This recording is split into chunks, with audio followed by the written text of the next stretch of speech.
Good afternoon, everybody. Uneducated Economist here. In this video, I'm going to talk about some of the food shortages that we are going to experience here in the United States. And a lot of people like to get upset with me when I talk about the food shortages, saying that I'm just a fear monger or that I'm just trying to scare the hell out of the people to get clicks on my YouTube channel or something. That is not the case, right? The food shortages that are coming to the United States are going to be coming due to the Bullwhip Effect. Now, this is something that I've talked a lot about here on my YouTube channel, and if you look at the Bullwhip Effect and you think about some of the distribution network breakdowns that we have had just recently, it starts making a lot of sense on why it is that we are going to be facing these food shortages. Now, again, when people hear like food shortages, they think to themselves, it's not going to be available. Like, you won't be able to find it out there to purchase. That's not going to be the case. You will find that the food is available. You'll go down to the grocery store. There will be stock. There will be, shelves with food on it. The difference is going to be is that the prices are going to be incredibly high on it. And so people simply won't be able to afford the food in the fashion that they would typically think that they would. That's where the shortages are coming in. The prices are going to be so high that you just simply can't afford it. Now, why are these food prices going to be moving up in a dramatic fashion? And really, we have to look at the Bullwhip Effect, because when we look at the Bullwhip Effect, it starts making a lot of sense on where production is going to be going. Now, when we had a breakdown in the supply chain, you really have to think about this. When you break down the supply chain and you say, do not distribute, don't go to work, don't manufacture, don't, distribute, don't do any of that stuff. Retail gets a huge stimulus check to run out there and clear out the shelves. So all these people ran down to the retail outlets and cleared out a lot of the products that were sitting down there from their stimulus checks that they got. They were locked down. They wanted new appliances. They wanted new cooking equipment. They wanted things that they can enjoy their surroundings with because they were locked down, right? So this is really where the problem started, is that the stimulus checks went out there and it took this overwhelming consumer demand and it wiped out the inventory. That started really disrupting the manufacturing and distribution networks that were out there. So now we think about this for just a second, right? We're a retailer. We just had our shelves cleared out. We need more inventory. You call up for more inventory and they say, yeah, everybody's in the exact same boat. Guess what? You're going to have to wait an extra 2-3 weeks before you get your product. Well, if I'm a business who sells products, 2 or 3 weeks is going to be very damaging to my business. I need to sell stuff every single day. Or even if I was a producer or a manufacturer or something, I need to get these products to me so that I can build my product.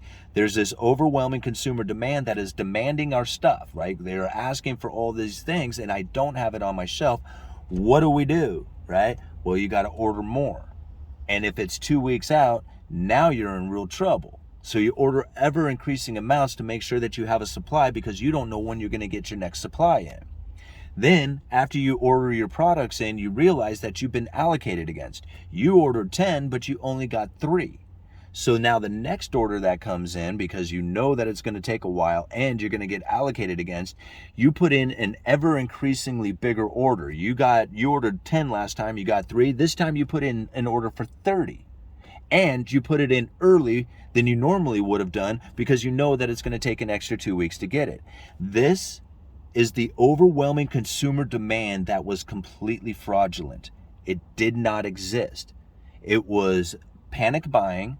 It was misunderstanding of inflation that was going to be running rampant into the future, right? Because they figured that if they didn't buy it now, it's going to cost more going into the future. So people started buying a lot more or demanding a lot more than what would typically be existing in the economy at the time. So here's this overwhelming consumer demand that was taking place, and you had a severed supply chain. Think about all those freighters sitting off of the coast of LA.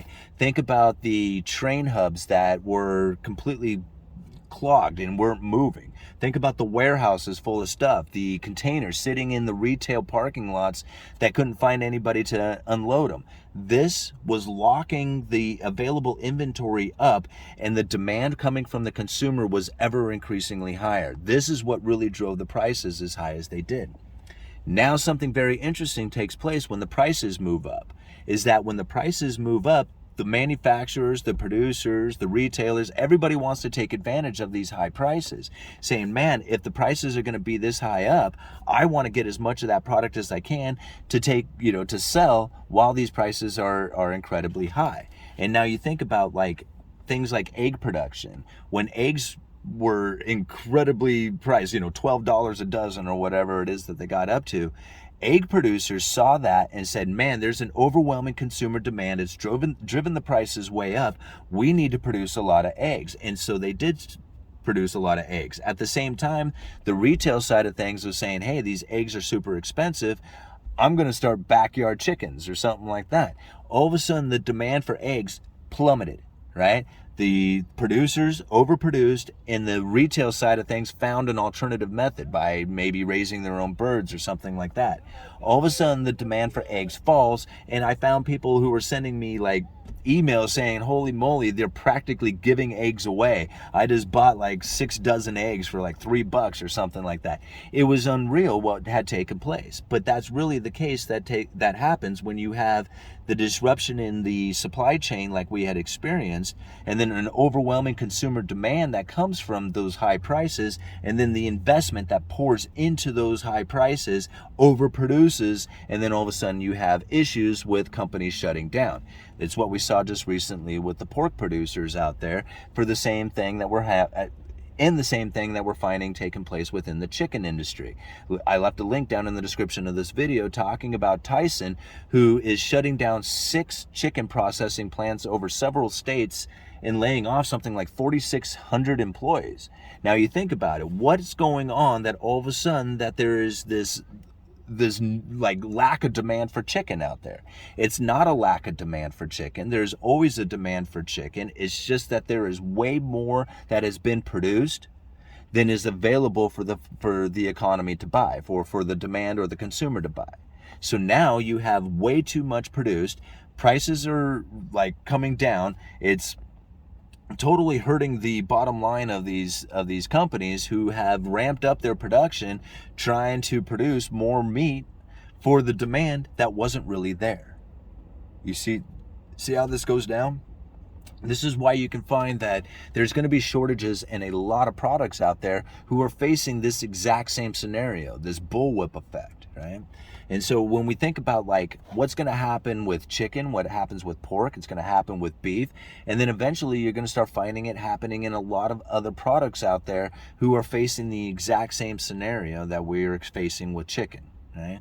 Now it's hard to like pinpoint what the next product is going to be because we don't know exactly where it is that all the investment is pouring into. I mean, I'm sure a lot of people who understood the chicken, industry could see all the chicken, houses that were being built and saying, man, this is going to produce way too much chicken. There was probably people who were very sensitive to that particular industry who could see it plain as day. Now, most of us out there, we probably don't go and count how many new chicken houses have been built and how much production is going to be coming from that. But there are individuals who are out there who do see that.